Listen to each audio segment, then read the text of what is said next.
আসসালামু আলাইকুম। আমরা সৃষ্টির সেরা জীব হয়ে পৃথিবীতে এসেছি। আল্লাহ তাআলা আমাদেরকে সৃষ্টির সেরা হিসেবে এই পৃথিবীতে পাঠিয়েছে। তবে আমরা কখনো কি নিজের জোর গলায় বলতে পারবো আমরা সৃষ্টির সেরা জীব? কেমনে বলবো আমরা যে আমরা সৃষ্টির সেরা জীব? সৃষ্টির সেরা জীব হয়ে আমরা নিজের মতো রক্ত মাংসে করা আরেকজন রক্তে মাংসে করা মানুষকে খুন করতে দ্বিতীয়বার ভাবি। সৃষ্টির সেরা জীব হয়ে আমরা মানুষকে ঠকাই।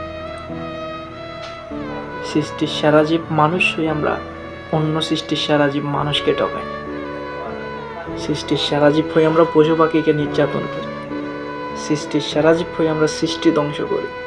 সৃষ্টির সেরা জীব হয়ে আমরা একে অপরের হক মেরে খাই। সৃষ্টির সেরা জীব হয়ে মা আর ছেলের মধ্যে বিচ্ছেদ ঘটে।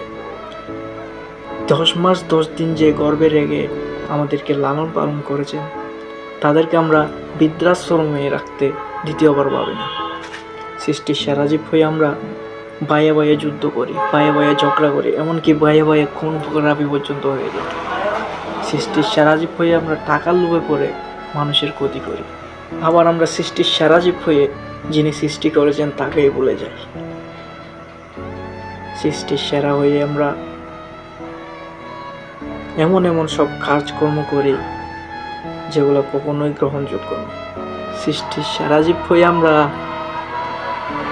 আমাদের বোন মায়ের মতো জাতকে নির্যাতন করি। সৃষ্টির সেরা জীব হয়ে আমরা বন্ধুকে খুন করি। সৃষ্টির সেরা জীব হয়ে আমরা একে অন্যের ভালো দেখতে পারি না। একজনকে উপর উঠতে চাইলে তারকে আমরা টেনে হিঁচড়ে নিচে নামাইতে চাই। কেউ খারাপে আছে, সে যদি ভালোতে থাকতে চায় তাহলে আমরা তার ভালো থাকাটা দেখতে পারি না, সে আরও খারাপে থাকুক এটাই আমরা চাই। আচ্ছা, আমরা সৃষ্টির সেরা জীব মানুষ হয়ে জন্মায়া কী লাভ বা হলো? কিংবা সৃষ্টির সেরা জীব না হইয়া অন্য কোনো সৃষ্টি হইলে আমাদের কী এমন ক্ষতি হইতো?